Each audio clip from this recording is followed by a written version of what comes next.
সংবিধিবদ্ধ সতর্কীকরণ। এই মুভি দেখতে গিয়ে যদি কেউ হাসতে হাসতে অক্কা পায়, তাহলে আমি কিন্তু কোনোভাবেই দায়বদ্ধ থাকব না। আমি এই ভিডিওর কোনো ইন্ট্রো দেব না, কারণ এই এমন এক মুভি যার কাহিনী বলে দিলে পুরো ভিডিওর মজাটাই নষ্ট হয়ে যাবে। জাস্ট এটাই বলবো, প্রিয় ভাই ও বোনেরা, আজ তোমাদের দেখাতে যাচ্ছি পৃথিবীর one of the best comedy মুভির এক্সপ্লেনেশন, যার নাম হ্যাংওভার। মাল খেয়ে মাতলামু যে কত প্রকার ও কি সবই দেখতে পাবে কিছুক্ষণের মধ্যেই, আর তা এই ভিডিওতে। আর এই মুভিতে যা টুইস্ট রয়েছে রে ভাই, তা দেখে তোমাদের হাসতে হাসতে পুরো পেট ব্যথা হয়ে যাবে। প্যাচাল শেষ, এবার শুরু করি এক্সপ্লেনেশন। মুভি শুরু হয় একটি বিয়ের দিনের শট দিয়ে। এই মেয়েটির নাম ট্রেসি। আজ তার বিয়ে, কিন্তু তার হবু বরের কোনো খোঁজ নাই। আর মাত্র 5 ঘন্টা বাকি এই বিয়ের। তখন ট্রেসির কাছে কল আসে ফিলের। ফিল হলো ট্রেসির হবু বরের বন্ধু। ফিল জানায় তার বন্ধু ডাকে তারা খুঁজে পাচ্ছে না। কাহিনী একটু গোলমাল লাগছে, তাই না? দাঁড়াও একটু বুঝিয়ে বলছি। ট্রেসি আর ডাগের বিয়ে হচ্ছে, আর ওয়েস্টার্ন কান্ট্রিতে বিয়েতে ছেলেদের জন্য ব্যাচেলর পার্টি অতি জনপ্রিয় একটি ইভেন্ট। ব্যাচেলর পার্টি হলো যখন কোনো ছেলে বিয়ে করে ব্যাচেলর থেকে কাপল হয়, তখন তারা বন্ধু মিলে বিয়ের একদিন অথবা 2 দিন আগে একটি পার্টির আয়োজন করে। সেই পার্টিতে তারা যাহা মন চায় তাই করে, একদম শেষবারের জন্য। আর এই ব্যাচেলর পার্টিতে গেস্ট হিসেবে থাকে বরের সব ক্লোজ ফ্রেন্ডরা।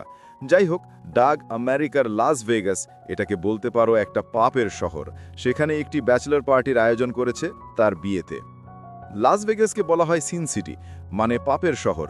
যা একটু আগেই বলেছি, সেখানে হয় না এমন কিছুই নেই। মদ, জুয়া, লাইফস্টাইল সব মিলিয়ে টাকাওয়ালাদের জন্য টাকা উড়ানোর এক মোক্ষম জায়গা। ডাগে ব্যাচেলর পার্টিতে যাওয়ার জন্য ওয়েট করেছে একজনের নাম ফিল আর একজনের নাম স্টু। তাদের এই পার্টিতে আরও একজন সঙ্গী থাকেন, আর সে হলো ডাগের হবু শালাবাবু অ্যালেন। দাঁড়াও সবাইকে আরও ডিটেলে তোমাদের পরিচয় করিয়ে দেই। ফিল হলো একজন স্কুল টিচার, বেশ চালাক চতুর আর স্মার্ট একটা ছেলে। তার বন্ধুর ব্যাচেলর পার্টিতে যাওয়ার জন্য সে অল্প অল্প করে অনেক দিন ধরে টাকা জমাচ্ছিল। হাজার হলো বন্ধুর বিয়ে বলে কথা। অন্যদিকে স্ট্রু হচ্ছে একজন ডেন্টিস্ট, যদিও সে নিজেকে ডাক্তার হিসেবে পরিচয় দিতে অনেক বেশি স্বাচ্ছন্দ্য বোধ করে। স্ট্রুর গার্লফ্রেন্ড হলো আরেক কঠিন জিনিস, অল টাইম তাকে দৌড়ের উপর রাখে।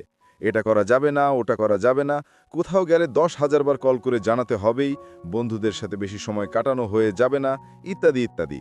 মানে স্টুর লাইফে গার্লফ্রেন্ড তো জুটেনি, জুটেছে এক ডাইনি মেয়ে।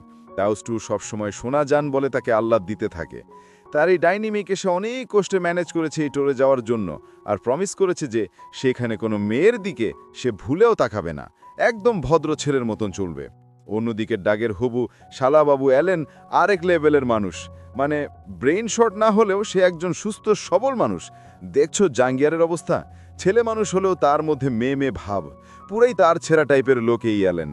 সে তার দুলা ভাইয়ের সাথে ভেগাসে যাওয়ার জন্য 2 সপ্তাহ আগে থেকে তার ব্যাগ গুছিয়ে রেখেছে। দুলা ভাইরা যাচ্ছে মজমাস্তি করতে, আর এই শালা তার মধ্যে কাবাব মেয়ে হাড্ডি হতে চায়। তাও ডাক তাকে নিয়ে যাচ্ছে যাতে তার মন খারাপ না হয় তার জন্য। ট্রেসির বাবা বেশ টাকাওয়ালা লোক। সে ডাককে বলে, ভেগাসে যাচ্ছ, যা ইচ্ছা তাই করো, কিন্তু সেই কাহিনী সেখানেই চিরদিনের জন্য ভুলে যাইও। এছাড়াও সে ডাককে একটি মহামূল্যবান অ্যান্টিক BMW গাড়ি দেয় এই ট্রিপে যাওয়ার জন্য, কিন্তু বলে দেয়, সাবধান বাপু, তুমি ছাড়া এই গাড়ি যেন আর অন্য কেউ না চালায়। আমি আমার পোলার চেয়েও কিন্তু এই গাড়িটা বেশি ভালোবাসি, তাই এর কিছু হলে আমাকে তো মেনে নিতে অনেক কষ্ট হবে। ডাক তো গাড়ি পেয়ে খুব খুশি। এছাড়াও তার বাবা বলে দেয় অ্যালেন যেন বেশি মালপানি না খায়, তার দিকে নজর রাখতে, তাকে যেন কোনোভাবেই গ্যাম্বলিং করতে না দেয় তারা।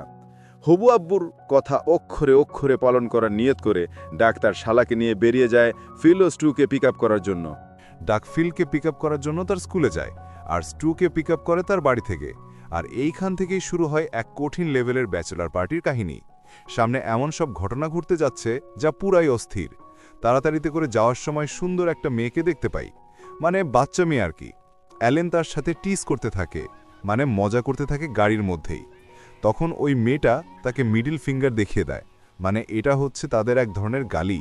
আর তারা সেখান থেকে চলে যায়। তারপর তার একটা গাড়ির সাথে ধাক্কা খেতে খেতে অ্যাক্সিডেন্টে হওয়ার হাত থেকে বেঁচে যায়। যাই হোক, তারা এই বিপদ থেকে রক্ষা পেয়েছে। সামনে যে তাদের জন্য কত বিপদ অপেক্ষা করছে তা তারা জানেই না। প্রায় সন্ধ্যার সময় তারা লাস ভেগাস পৌঁছে যায়। প্রথমে তারা একটি হোটেলের চেক ইন করতে যায়, কিন্তু ফিল সেখানে গিয়ে দেখে আগে থেকে স্টু একটি ছোট্ট রুম বুক করে রেখেছে সবাই শেয়ারে থাকার জন্য। ফিল বলে, আরে বেটা, এক রাতের জন্য থাকবো, ভিআইপি ভাবি থাকবো, যা লাগে আমি শেয়ার করতেছি, ওকে? স্টু বলে, ভাই, কাহিনী তা না, আমার গার্লফ্রেন্ড আমার ব্যাংকের স্টেটমেন্ট চেক করে প্রতিদিন। যদি দেখে যে আমি এত টাকা খরচ করছি তাহলে আবার বাসায় ঢুকতে দিবে না। আসলে ফিল আর স্ট্রু মিলে এই পুরো ব্যাচেলর পার্টি ট্রিট দিচ্ছে ডাক ও তার শালাকে। ফিল তাকে বুঝিয়ে ম্যানেজ করে নেয়, আর তখন তারা $420 দিয়ে এক বিশাল প্রাইভেট স্যুট নিয়ে নেয়। সেখানে গিয়ে তো সবার মাথা পুরাই খারাপ। এত ভালো ভিউ দেখা যায় এই রুম থেকে, আর পুরো একটি বাড়ির মতন সব ব্যবস্থা আছে সেখানে। পাগলা অ্যালেন কিছু বাদাম দেখে বলে, দেখো দুলাভাই, আমাদের জন্য ফ্রি বাদাম দিছে। স্টু বলে, আরে শালা, এটা ফ্রি না, এখান থেকে বাদাম নিলে সেটা অটোমেটেড সিস্টেমে বিল অ্যাড হয়ে যাবে আমার ক্রেডিট কার্ডে। তখন ফিল এক বিশাল মারপ্তি কায়দায় একটি পানিতে গ্লাস ভরে সেইম ওজন বানিয়ে তা বসিয়ে দেয়, আর বলে, নাও এবার ফ্রিতে বাদাম খাও। এদিকে ফিল সবাইকে বলে, আমাদের বেরোতে হবে 30 মিনিটের মধ্যেই, সবাই রেডি হয়ে যাও। কিন্তু সবাই সাবান নিয়ে রেডি হয়ে যায়। আর তখন দেখা যায় স্টু এখনও রেডি হয়নি। স্টু ফিল আর ডাককে একটি রিং দেখায় এবং বলে, এই রিংটি দিয়ে আমি আমার গার্লফ্রেন্ডকে বিয়ের প্রপোজ করব, তোর বিয়ের পর। ডাক তাকে অভিনন্দন জানায়, কিন্তু ফিল বলে, তুই শালা বলদি থেকে যাবি। ওইরকম ডাইনি মেয়েকে বিয়ে করার চেয়ে একটা রাস্তার কুকুরকে বিয়ে করা অনেক ভালো। এরই মধ্যে সেখানে তার শালাবাবু অ্যালেন চলে আসে। একবার তো দেখো, তার স্টাইল দেখে মনে হচ্ছে কেবলই এক বোতল ঝেড়ে এসেছে। এরপর তারা সবাই মিলেই হোটেলের একদম ছাদে চলে আসে। সেখানে অ্যালেন 4টা শর্ট গ্লাস দিয়ে সবাইকে ড্রিঙ্ক সার্ভ করে, আর সবাই সেটা চিয়ার্স করে খেয়ে নেয়। এক প্যাক মাল খেয়ে অ্যালেন তার দুলাভাই আর 2 বন্ধুর উদ্দেশ্যে নিজের মনের কথা ভাষণ দিতে থাকে। সে জানায় বড় ভাইরা এত ফ্রেন্ডলি হবে সেটা সে কখনোই কল্পনা করে নাই। সে প্রতিজ্ঞা করে, আজ আমরা যা করব তা কখনোই বাইরে কাউকে জানতে দেব না। অতি আবেগে মালটা নিজের হাত কেটে রক্ত দিয়ে শপথ নেওয়া শুরু করে। সবাই বুঝতে পারে এক প্যাক খেয়ে মাতালার এই অবস্থা না জানি সারা রাতে কী করে। ফিল এবার বলে, ভাই সিরিয়াসলি, আমরা আজ সারা রাত যা করব তা যেন কেউ কোনোদিন জানতে না পারে। আমাদের কোনো কিছুই আমরা মনে রাখব না, জাস্ট চিল হবে মামা, চিল। সারা রাত কী হয়েছে এটা জানতে আমাদের একটু অপেক্ষা করা লাগবে। সকালবেলা আমরা দেখতে পাই পুরো ঘর একদম অগোছালো হয়ে আছে। একটা মুরগিও আছে যেটা হাঁটাহাঁটি করছে, আর তারপর আমরা দেখতে একটা মেয়ে সেখান থেকে চুপি চুপি বেরিয়ে যাচ্ছে। এই মেয়েটা কে সেটা আমরা সামনে জানতে পারবো। এরপর আমরা দেখতে পাই তাদের হোটেল রুম পুরোই বিধ্বস্ত অবস্থায় রয়েছে। ফিল, অ্যালেন আর স্ট্রু মাতাল হয়ে যেখানে সেখানে ঘুমিয়ে রয়েছে। স্ট্রু প্রথমে ঘুম ভেঙে উঠে দেখে পুরা রুম একদম তছলছ অবস্থায়। এরপর সালামিয়া ঘুম থেকে উঠে দুলতে দুলতে মূত্র বিসর্জন দিতে টয়লেটে যায়। সেখানে হিসু করা অবস্থায় সে দেখে এক রয়্যাল বেঙ্গল টাইগার তার জন্য চুপ করে বসে আছে। প্রথমে অ্যালেন ভাবছে, ধুর, মাল মনে হয় বেশি খেয়ে ফেলেছি, তাই এখনও মাতালি আছি। কিন্তু একটু পরে সে বুঝতে পারে, আরে এ তো অরিজিনাল জিনিস। সাথে সাথে প্যান্ট শার্ট ছাড়াই দৌড়ে বাইরে এসে ফিলকে বলে, ভাইয়া, বাথরুমে এক বিশাল সাইজের বাঘ বসে আছে। তখন ফিল বলে, হায় রে, তোর নেশা কাটে নাই নাকি? তখন সে নিজেই গিয়ে দেখে আসলেই একটা অরিজিনাল বাঘ সেখানে বসে আছে। সে আয়নায় দেখতে পায় তার সামনের একটি দাঁত হাওয়া হয়ে গেছে। ফিল বলে, আরে কাল রাত্রে এমন কি খাইলাম যার জন্য কিছুই মনে করতে পারতেছি না। এদিকে স্টু তার দাঁত হারানোর সঙ্গে কাতর হয়ে পড়েছে আর বলে, ভাই, আমার গার্লফ্রেন্ড আবার মাইরা ফেলবে এমন দেখলে। এছাড়াও এই হোটেলের যে অবস্থা, তাতে আমার ক্রেডিট কার্ডে যে কত $1000 কেটে নেয় তা আল্লাহই জানে। সবার হঠাৎ করে মনে পড়ে, আরে ডাক কোথায়? তার শালার রুমে গিয়ে দেখে ডাক সেখানে নেই, আর বাইরে যেয়ে নাস্তা করতে গেছে। এত প্যাড়া নিয়ে লাভ নাই। আর তখনই তারা এমন এক আওয়াজ শুনতে পায় যে তাদের জান চমকে যায়। এক ছোট্ট বাচ্চা উঙ্গা উঙ্গা করে কান্না করছে তাদের রুমের মধ্যে। অনেক খোঁজাখুঁজির পর দেখতে পায় যে আলমারির মধ্যে 6 মাসের একটা বাচ্চা হাউমাউ করছে। তাদের মাথায় তো কিছুই কাজ করছে না। ঘটনা কি? বাচ্চা এখানে আসলো কি করে? আসলে তারা রাতে এত খাওয়া দাওয়া করেছে যে রাতের কোনো ঘটনাই তাদের বিন্দুমাত্র মনে নেই। না, এভাবে বসে থাকলে তো চলবে না। তাই সবাই বাইরে চলে যায় রহস্য উদ্ঘাটনের জন্য। পুল সাইডে বসে ব্রেকফাস্ট করার সময় তারা মনে করতে থাকে রাতে কি হয়েছিল। এদিকে স্টু পুরো হোটেল রুম খুঁজে এসেও ডাককে কোথাও পায় না। অ্যালেন তার পকেটে হাত দিতেই স্টুর সেই পড়ে থাকা দাঁত খুঁজে পায়। তখন সবাই নিজেদের পকেট চেক করে যে কোনো লিক পাওয়া যায় কিনা। সেখানে স্টু তার এটিএম বিলের রিসিপ্ট দেখতে পায়, যে দেখে সেখান থেকে 8টাই মারা সারা। অন্যদিকে ফিলের হাতে একটি হসপিটালের ব্যান্ড দেখতে পায়, মানে সামহাউ সে গতরাত্রের কোনো একটি মেডিকেলে ভর্তি হয়েছিল।